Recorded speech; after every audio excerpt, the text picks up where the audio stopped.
Manager દર્શકોને personal ફાઇનાન્સને લગતી તમામ માહિતી સતત પહોંચાડી સીએનબીસી બજારના દર્શકોને સુરક્ષિત અને સમૃદ્ધ ભવિષ્ય આપવાના પ્રયત્નો કરે છે અને આના જ ભાગરૂપે આવનારા તહેવારોમાં આપને ઉપયોગી થાય એવી માહિતી સાથે હાજર છું હું પ્રીતિ દલાલ આજના મની મેનેજર શોમાં। મની મેનેજરમાં આજે આપણે વાત કરીશું તહેવારોની ભેટના આઈડિયાઝ વિશે। શું બની શકે વિકલ્પો અને શું તાકેદારી રાખવી જોઈએ।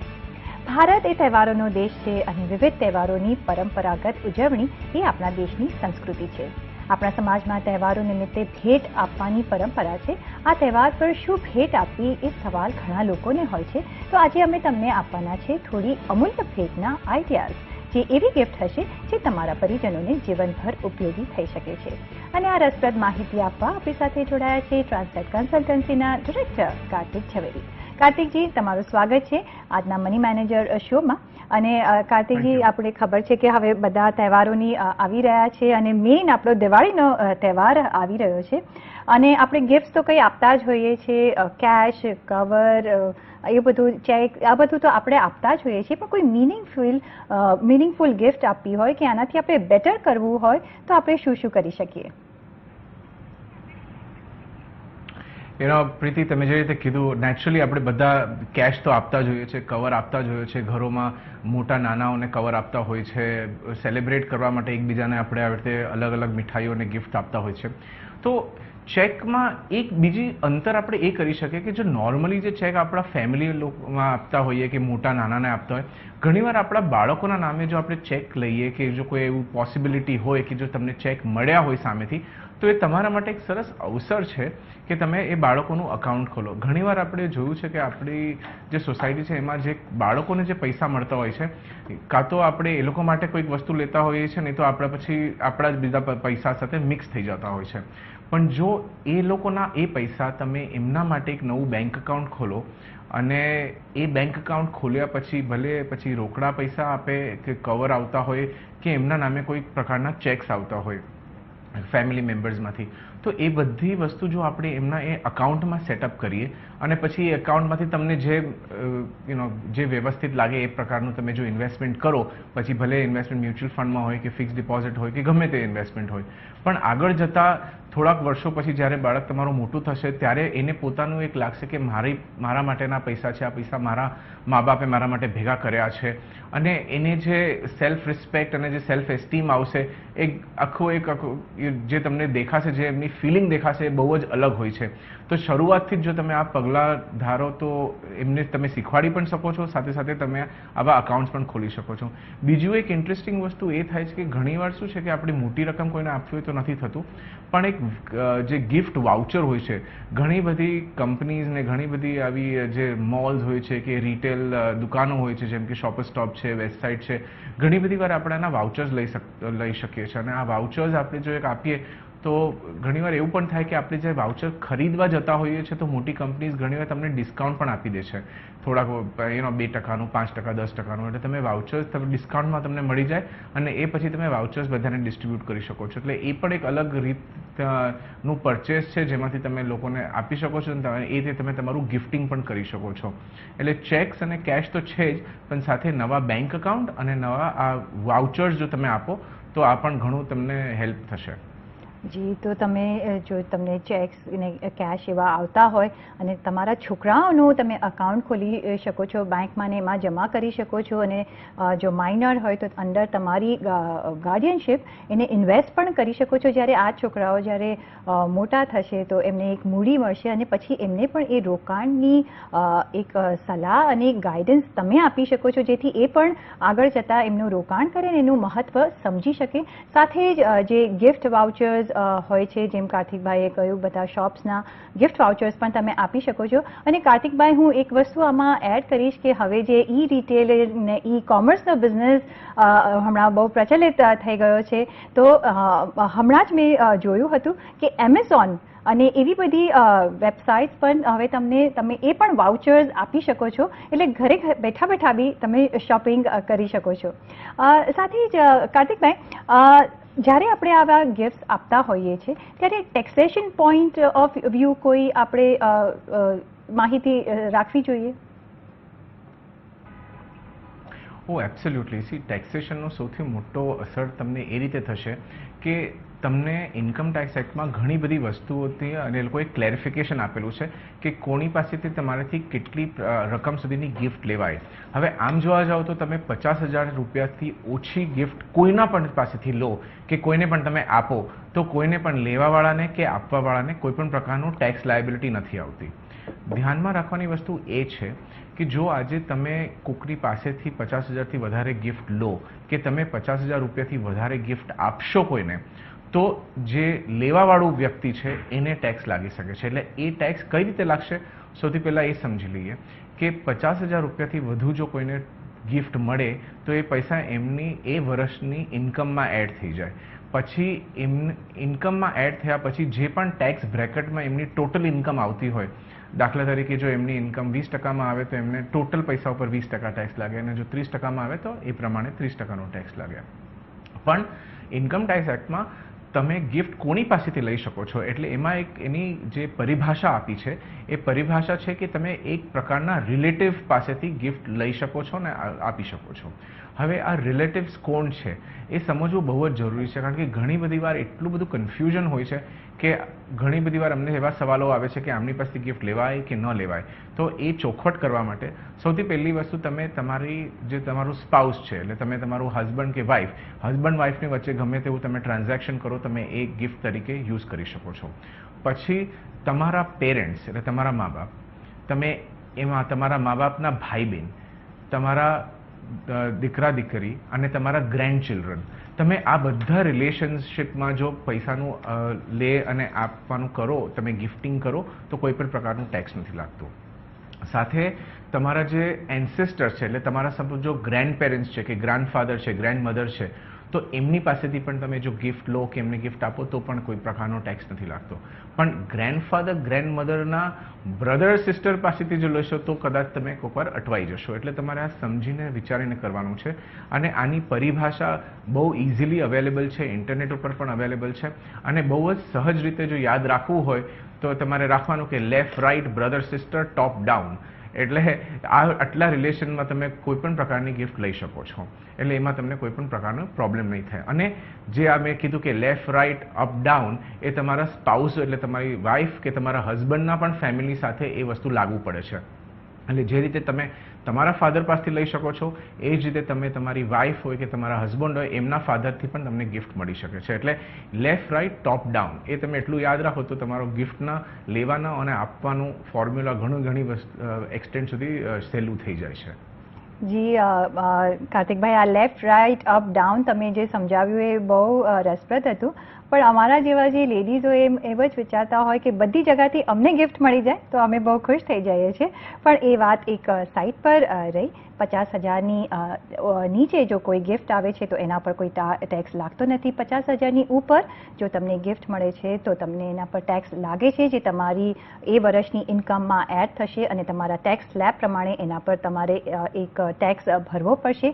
અને આમાં જે એમને એક રિલેટિવ્સની એક પરિભાષા સમજાવી કે તમે કોની પાસેથી ગિફ્ટ લઈ શકો છો અને કોણ તમને આપી શકે છે, જે એમને સમજાવ્યું કે લેફ્ટ રાઇટ ઉપર નીચે, એટલે એ જે રિલેશન્સ સમજાવ્યા એ જ લોકો તમને ગિફ્ટ આપી શકે છે અને તમે એની પાસેથી લઈ શકો છો. સાથે જ કાર્તિકભાઈ, બીજા કયા એવા નવા ઓપ્શન્સ ઇન્ટરેસ્ટિંગ છે કે જે આપણને ગિફ્ટિંગમાં કામ આવે?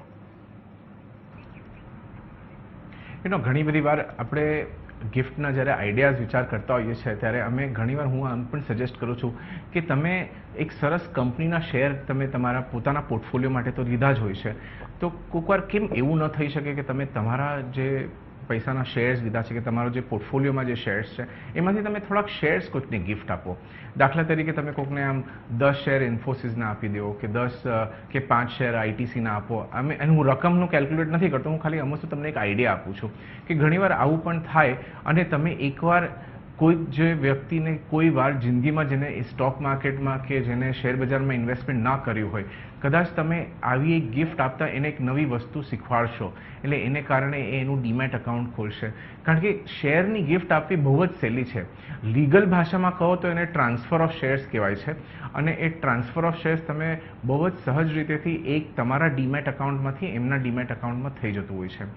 જો તમારી પાસે કોઈ પેપર શેર હોય કે ફિઝિકલ શેર હોય તો તમે આ ટ્રાન્સફર કરવા માટે તમારે એક ટ્રાન્સફર ફોર્મ વાપરવું પડે છે, અને એ ટ્રાન્સફર ફોર્મ જો તમે વાપરશો, કારણ કે તમારી પાસે ફિઝિકલ શેર છે, તો એમાં તમારે નાનકડી એક સ્ટેમ્પ ડ્યુટી પણ ભરવી પડે છે, પણ એ બહુ જ નાનકડી રકમ છે.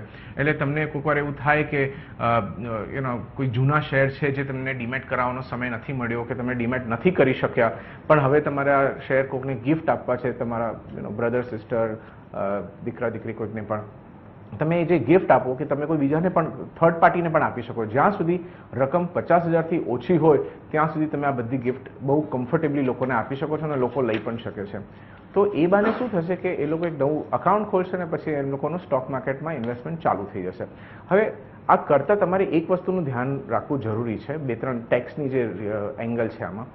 તમે જે શેર એને આપશો પછી એ શેર્સનું જે પણ કરશે કે સમજો વર્ષે 2 વર્ષે 3 વર્ષે જ્યારે પણ એ વ્યક્તિ એ શેર્સ વેચશે ત્યારે એમની જે કોસ્ટ પ્રાઇસ ગણાશે એ કોસ્ટ પ્રાઇસ ગણાશે જે તમારી કોસ્ટ પ્રાઇસ હતી. એટલે એના માટે તમારે તમારી જે કોન્ટ્રાક્ટ નોટ છે એ એમને આપવી જરૂરી છે, તો એમનાથી એમનું કામ ઘણું સહેલું થઈ જાય. દાખલા તરીકે તમે આજે તમારી પાસે 100 આઈટીસીના શેર્સ છે અને તમારે 5 શેરની ગિફ્ટ કરવી છે કોઈને, ભલે તમે તમારી 100 આઈટીસીની કોન્ટ્રાક્ટ નોટ એમને આપી દીધી, એટલે એમના એ રેકોર્ડમાં રહે કે અહીંયાથી આ ભાવે શેર આ સમયે કે આ તારીખે લીધેલા, અને જ્યારે પણ એ વેચશે એ શેરને તો એમનું જે કેપિટલ ગેઇનનું કેલ્ક્યુલેશન આવશે એ તમારી ડેટ ઓફ પરચેસથી આવશે. એટલે એ એક વસ્તુ ધ્યાનમાં રાખવું જરૂરી છે કે કોન્ટ્રાક્ટ નોટ જરૂરથી એમને આપી દેજો સાથે સાથે. અને બાકી તો આ બહુ ઇઝી થઈ ગયું છે આજના જમાનામાં. તમારી પાસે ડીમેટ અકાઉન્ટ હોય, તમારે ફક્ત એનો ડીમેટ અકાઉન્ટ જાણવાની જરૂરત છે, અને કોઈક ડીમેટ અકાઉન્ટમાં તો ઓનલાઈન ફેસિલિટી એટલી બધી સરસ છે કે તમે તમારા ફોનમાંથી કે તમે તમારા કમ્પ્યુટર પર પણ બેસીને તમે આ ટ્રાન્સફર કરી શકો છો. જો એવું ન થતું હોય કે એવું ન ફાવે તો તમારી પાસે એક ડિલિવરી ઇન્સ્ટ્રક્શન સ્લિપ છે કે જે તમે નોર્મલ શેર બજારમાં જે તમે લે વેચ કરતા હો છો ત્યારે પણ તમે બ્રોકરને એ ડિલિવરી સ્લિપ આપતા હોય છો. તો એ ડિલિવરી સ્લિપ તમારે તમારા ડીપીમાં આપી દેવાની. તમારા જે ડીમેટ અકાઉન્ટ જ્યાં છે તમે એને પણ આપી દો તો તમે એ મેન્યુઅલ અને જે પેપરનો માર્ગ છે, કાગળનો વપરાશ કરવાનો માર્ગ છે, તમે એ માર્ગથી પણ આ ગિફ્ટ આપી શકો છો. એટલે તમારે એમાં ફક્ત ડિક્લેર એટલું કરવું પડશે કે હું આ ગિફ્ટ આપું છું 5 શેરની કે 10 શેરની 15 શેરની, અને આમાં કન્સિડરેશન કાંઈ નથી, કન્સિડરેશન 0 છે. બસ ખાલી એક વસ્તુ ધ્યાનમાં રાખવી કે જો તમે શેર્સ પણ આપશો અને જો 50,000 રૂપિયાથી વધુ વેલ્યુના હશે અને જો એ એવી વ્યક્તિને તમે આપો છો કે એવી વ્યક્તિ પાસેથી તમે ગિફ્ટ લીધી છે કે જે આપણે જે રિલેટિવની પરિભાષા જે આપણે વાતચીત કરી, જો એ રિલેટિવની પરિભાષામાં નહીં બેસતા હોય તો ત્યાં ટેક્સનું લાયબિલિટી થશે. વધુ એ પણ છે કે કોકવાર તમારે ધ્યાનમાં રાખવું જોઈએ, આ પ્રૂફ કરવું એ બહુ ડિફિકલ્ટ છે, પણ ઇન પ્રિન્સિપલ તમારા ધ્યાનમાં એટલું રાખવાનું છે કે જ્યારે તમે આવી કોઈને ગિફ્ટ આપશો અને એ ગિફ્ટમાંથી જો એ ગિફ્ટને સેલ કરીને એમાંથી બીજી કોઈ ઇન્કમ પ્રોડ્યુસ કરશે અને જો આ ફેમિલીમાં હશે તો ઘણીવાર તમને ક્લબિંગ ઓફ ઇન્કમના પણ પ્રોવિઝન્સ લાગુ પડી શકે છે. પણ જે રીતે મેં કીધું કે આ થોડું ડિફિકલ્ટ છે અને ઘણા વર્ષો પછી કરશો, તમે કોન્ટ્રાક્ટ નોટ આપી દેશો તો આવું પણ પ્રોબ્લેમ નહીં થાય. પણ બહુ જ ઇઝીલી આ એક બહુ નવી રીત છે અને કોઈકને સરસ રીતે ધન લાભ કરવા માટે કે વેલ્થ ક્રિએશન માટે ઇન્ટ્રોડક્શન આપવા માટે આ એક બહુ સરસ ઉપયોગી વસ્તુ છે કે તમે એક આ ડીઆઈએસ સ્લિપ કવરમાં નાખીને આપી દો કે તમે એમને તમારો ઓનલાઈન તમારું પ્રિન્ટઆઉટ આપી દો કે મેં તારા અકાઉન્ટમાં આટલા શેર ટ્રાન્સફર કર્યા છે. તો એ રીતે તમે કરશો તો એ પણ એક બહુ સરસ મજાનો આઈડિયા છે.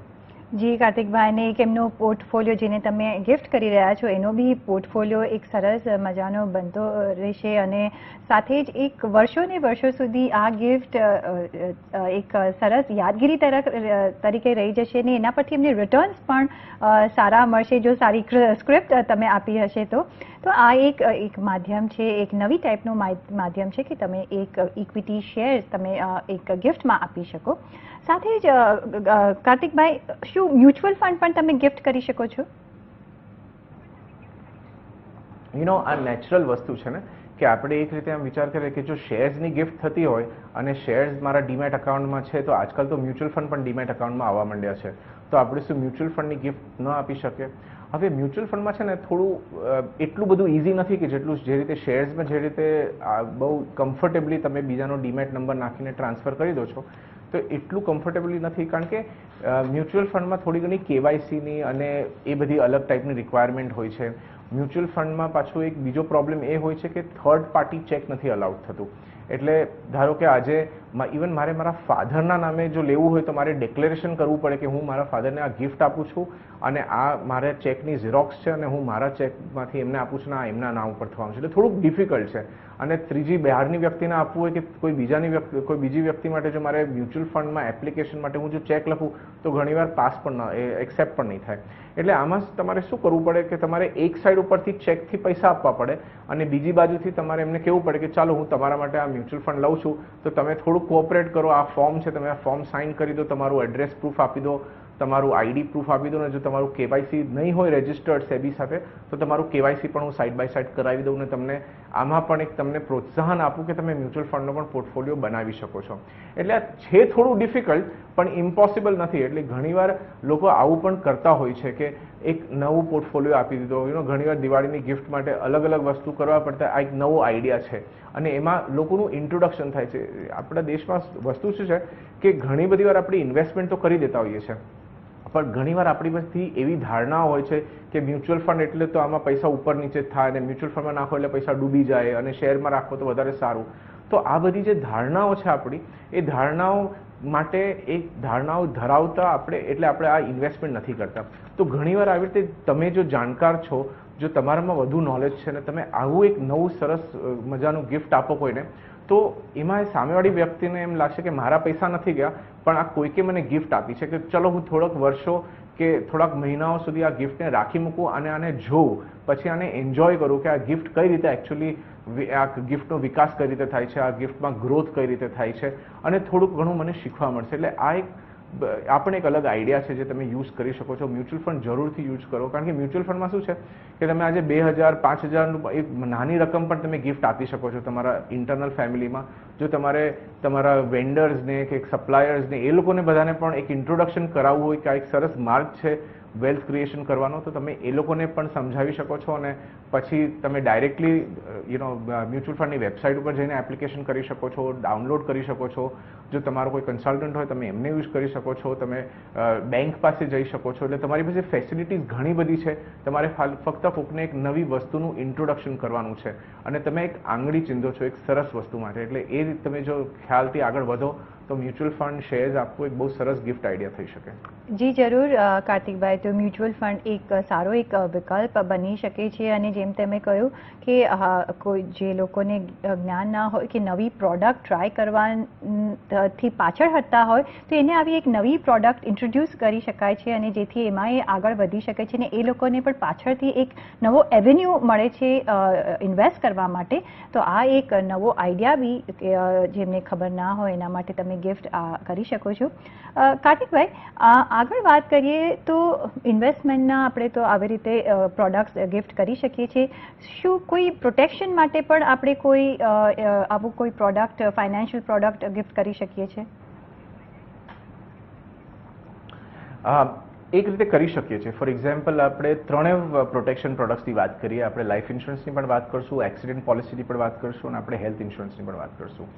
હવે નોર્મલી શું થતું હોય છે કે લાઈફ ઇન્સ્યોરન્સમાં એક સિદ્ધાંત છે કે તમે એ વ્યક્તિની લાઈફ ઇન્સ્યોરન્સ લઈ શકો છો જો તમારે ચેક આપવો હોય તો કે જ્યાં તમારી સાથે એ ઇંગ્લિશનો એક વર્ડ છે ઇન્શ્યોરેબલ ઇન્ટરેસ્ટ. એટલે તમારો કંઈક ઇન્ટરેસ્ટ છે એમની જિંદગીમાં કે એમને તમારી જિંદગીમાં કંઈક ઇન્ટરેસ્ટ છે, તમે જે રીતે તમે સહેલી રીતે સમજો એ રીતે, તો તમે એ જ વ્યક્તિ માટે આવી રીતે ઇન્સ્યોરન્સ કે વીમો ઉતરાવી શકો છો. હવે નેચરલી તમે આ વીમો તમારા દીકરા દીકરી માટે કરી શકો છો, વાઈફ ઉપર લઈ શકો છો પોલિસી, તમારા પોતાની નામ ઉપર લઈ શકો છો પોલિસી, એટલે એ બધું કરી શકો છો. પણ સાથે ઘણીવાર તમે તમારા જો બિઝનેસ હોય, તમારે બિઝનેસમાં કોઈ તમારો બહુ ઇમ્પોર્ટન્ટ મેનેજર હોય તો તમે કીમેન ઇન્સ્યોરન્સ કરાવી શકો છો. સાથે જ તમે તમારો કોઈ જો ક્રેડિટર હોય કે જેની સાથે તમારો વ્યવહાર થતો હોય રોજ રોજનો, તમારે કારણ કે તમને કંઈક થઈ જાય તો પછી એમનો બેનિફિટ એને મળે એટલે તમે ક્રેડિટરના નામ ઉપર પણ ઘણીવાર ઇન્સ્યોરન્સ પોલિસી કઢાવી શકો. એટલે આ બધી ફેસિલિટીઝ છે તમારી પાસે. આ એક્ઝેક્ટલી ગિફ્ટિંગ નથી પણ આ એક ટાઈપનું પ્રોટેક્શન પણ છે અને સામેવાળી વ્યક્તિ માટે એક ટાઈપની ગિફ્ટ પણ છે કે જો મને કંઈક થઈ જશે તો આ તમને હું ગિફ્ટ આપીને જઈ શકીશ. તો એટલે એ એક વસ્તુ છે. હવે પર્સનલ એક્સિડન્ટ અને હેલ્થની જો આપણે વાત કરીએ તો આમાં છે ને એક વ્યક્તિ માટે આપણે એક આ પોલિસી લઈએ એ થોડુંક ડિફિકલ્ટ છે કારણ કે નોર્મલી આપણે ચેક આપણા અકાઉન્ટમાંથી આપવો પડતો હોય છે, એપ્લિકેશન ફોર્મ વગેરે હોય છે કે જેના નામે પોલિસી હોય એને એપ્લિકેશન ફોર્મ પણ સાઇન કરવું પડતું હોય છે. તો આમાં છે ને હું તમને દાખલો આપીશ કે જે કોર્પોરેટ સેક્ટરમાં જે રીતે જે નોકરી કરે છે, જેટલા લોકો જે સેલેરી ઉપર છે, એ લોકોને એક ગ્રુપ ઇન્સ્યોરન્સ મળે છે. તો તમે કંપનીને જો ડાયરેક્ટલી અપ્રોચ કરો, તમારું નાનું સંસ્થા છે કે તમારી ગ્રુપ છે કે તમારું એસોસિએશન છે કે તમારી પાસે તમારી પોતાની ફેક્ટરી છે, તમારે બધા લોકોને ગિફ્ટ આપવી છે, તો તમે બધા માટે એક ગ્રુપ ઇન્સ્યોરન્સ પોલિસી લઈ શકો છો.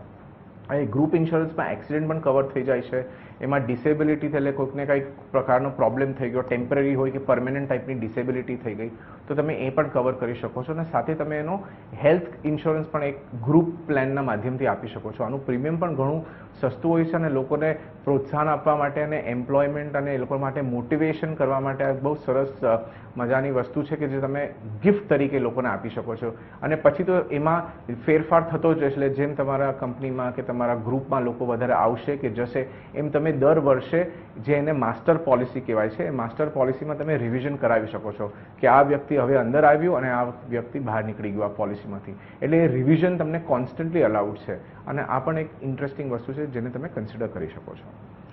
જી કાર્તિકભાઈ, આ તો તમે એક બહુ સરસ વાત કરી, પણ હું એક બીજા વર્ગ માટે આ પ્રોટેક્શન સ્કીમનો જો મારે વિચાર કરવો હોય, જેવી રીતે કે આપણી નજદીકમાં ને આપણા માટે કામ કરતા હોય, ઘરમાં હોય, આપણા ડ્રાઈવર્સ હોય, પ્યુન્સ હોય, ઓફિસીસમાં, એ લોકો બહુ ઇન્વેસ્ટ કે પ્રોટેક્શનમાં બહુ માનતા નથી ને એમને સમજ નથી હોતી.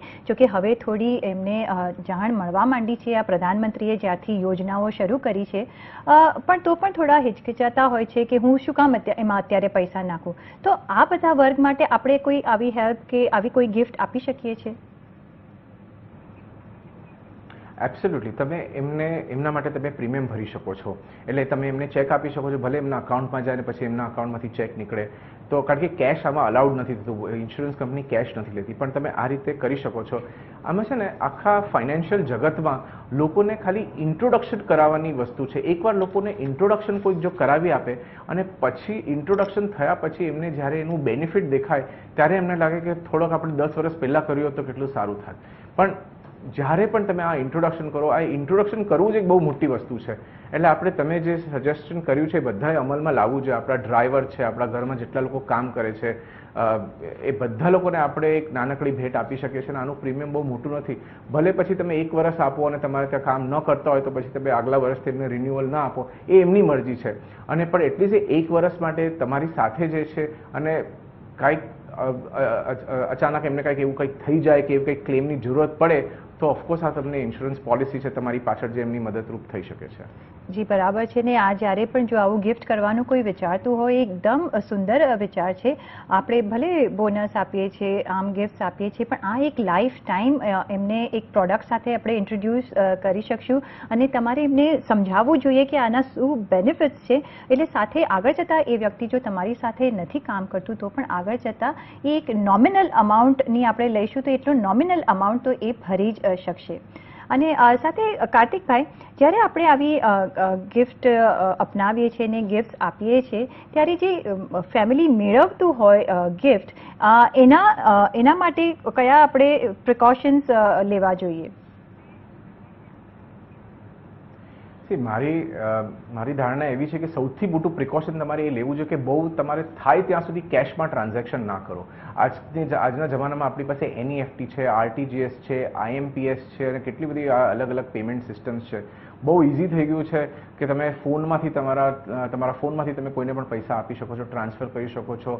તમે RTGSમાં જાઓ તો કોઈ લિમિટ નથી, તમે જેટલા પૈસા આપો હોય તમે આપી શકો છો. ઘણીવાર શું થઈ જતું હોય છે કે આપણા અંદર કોકને આપણે મદદ કરવી હોય છે કે ભાઈ બહેનોને આપણે મદદ કરીએ છીએ, તો ઘણીવાર આપણે શું થાય છે, અને આ ખાસ કરીને ઘણા લોકો પ્રોપર્ટીમાં એકબીજાની મદદ કરતા હોય છે, તો પ્રોપર્ટીમાં ઘણી બધી વાર કેશ કમ્પોનન્ટ હોય છે. તો કેશ કરવા માટે આપણે શું કરીએ છીએ, પૈસા વિડ્રો કરતા હોઈએ છીએ, પૈસા વિડ્રો કરીને આપી દઈએ છીએ. હવે આપણે તો મદદ કરવા માટે આપી દીધા પૈસા, અને કોઈક વાર જ્યારે પૈસા પાછા આવે છે ત્યારે આપણી ભૂલથી કોઈક વાર આપણે પૈસા પાછા ડિપોઝિટ કરી દઈએ છીએ. તો એકવાર આ પૈસા તમારા છે, તમારા અકાઉન્ટમાંથી તમે વિડ્રો કરો તો કોઈને કંઈ પ્રોબ્લેમ નથી, પણ જો તમે પૈસા પાછા ડિપોઝિટ કરો છો તો ઘણી બધી જગ્યાઓ પર એનું ઇન્ફોર્મેશન ને માહિતી જતી રહે છે. બેંક એના રિપોર્ટમાં માહિતી આપી દે છે, ઇન્કમ ટેક્સના તમારા જે AS-26ના સ્ટેટમેન્ટ છે એમાં દેખાઈ આવે છે, ઇન્કમ ટેક્સની વેબસાઇટ પર દેખાઈ જાય છે, એટલે ચારે બાજુ દેખાઈ જાય છે કે તમે આટલા પૈસાનું ડિપોઝિટ કર્યું. અને પછી જો આપણા નસીબ થોડાક ઓછા હોય ને કોઈક વાર કોઈક સ્ક્રુટિની આવે તો ઘણીવાર આપણે ભૂલી પણ જઈએ કે આપણે આ ટ્રાન્ઝેક્શન શેના માટે કરેલું ને કઈ રીતે કરેલું. ભલે આપણે આમાં કંઈ ખોટું નથી કર્યું, પણ ઘણીવાર શું થઈ જાય, કારણ કે આપણે કેશનું ટ્રાન્ઝેક્શન કર્યું છે તેમાં કોઈક વાર આપણે અટવાઈ જઈએ છીએ. એટલે એક વસ્તુ તમારે ખાસ ધ્યાનમાં રાખવું કે થાય ત્યાં સુધી કેશ ઓછું યુઝ કરો અને બાકી આ બધા ચેક મિકેનિઝમ છે, RTGS છે, NEFT છે, એ બધું તમે યુઝ કરો. ઇવન તમે કોઈને લોન આપતા હોય કે કોઈને મદદ કરતા હોય તો અને એને કેશની જરૂરત હોય તો સજેશન એ છે કે તમે એને ચેક આપો, પછી એને કહો કે એના અકાઉન્ટમાંથી એ વિડ્રો કરે. તમારા અકાઉન્ટમાંથી વિડ્રો કરીને આપવાની એવી ખાસ કરીને જરૂરત નથી, કારણ કે તમારી પાસે એન્ટ્રી થઈ જશે. અને જો તમે પ્રોપર્ટી કંઈક એવી ડીલ કરવાના હોય કે એવી કોઈ મોટી વસ્તુનું કંઈ ગિફ્ટ આપવાના હોય કે લેવાના હોય તો ખાસ કરીને એનું ડોક્યુમેન્ટ પણ બનાવવું જરૂરી છે કે આગળ ચાલતા કોઈ પ્રોબ્લેમ ન થાય. અને એ ડોક્યુમેન્ટમાં ફોર એક્ઝામ્પલ પ્રોપર્ટીમાં જો ડોક્યુમેન્ટમાં તમારે એક સ્ટેમ્પ ડ્યુટી ભરવી પડે કે જે ગિફ્ટ ડીડ ઉપર તમારે ભરવું પડતું હોય છે સ્ટેમ્પ, તો એ પણ ભરવું જરૂરી છે અને ડોક્યુમેન્ટ બનાવવું જરૂરી છે. ભલે તમે પછી કોઈ પણ વ્યક્તિ સાથે તમે ડીલ કરો અને કેટલી પણ તમે મોટી રકમની ગિફ્ટ આપતો હોય, પણ થાય તો એક ડોક્યુમેન્ટ બનાવી લો અને જો રજિસ્ટ્રેશન જરૂરી કમ્પલસરી હોય તો એ પણ કરાવી દેજો. જી કાર્તિકભાઈ, ખૂબ ખૂબ આભાર તમારો આ આટલા બધા ગિફ્ટિંગ આઈડિયાઝ આપવા બદલ. તો આ ફેસ્ટિવ સિઝન પર આઈ હોપ આપણા દર્શકો આને યુઝ કરશે. અને પર્સનલ ફાઇનાન્સને લગતા તમારા સવાલ અમને મોકલી શકો છો તમારું નામ, શહેર, ઉંમર તેમજ તમારા કોન્ટેક્ટ નંબર સાથે. ઈમેલ કરો અમને money@network18online.com પર, ફેસબુક પર સંપર્ક કરો facebook.com/CNBC બજાર પર અને ટ્વીટ પણ કરી શકો છો twitter.com/CNBC બજાર પર. આ સાથે જ મની મેનેજરમાં અત્યારે બસ આટલું જ, પણ તમે જોતા રહો CNBC બજાર. નમસ્કાર.